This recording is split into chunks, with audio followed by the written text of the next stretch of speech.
మారి ఆర్ మార్ట్ it means death, మరణం అని అర్థం. మారి అంటే డెత్, బాండ్ అంటే బెడ్.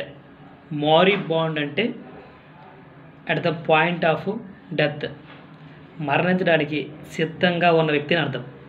దీన్ని డయింగ్ అని కూడా చెప్పేసి అంటాం.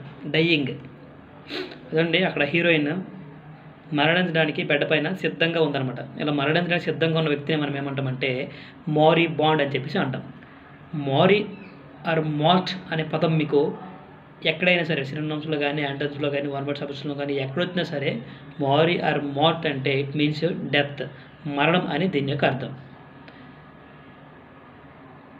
పిక్చర్ చూడండి సార్, ఆమె మరణించడానికి సిద్ధంగా ఉందండి. ఇలా మరణించడానికి సిద్ధంగా ఉన్న వ్యక్తిని మనం అంటామంటే మారి బాండ్ అని చెప్పేసి అంటాం.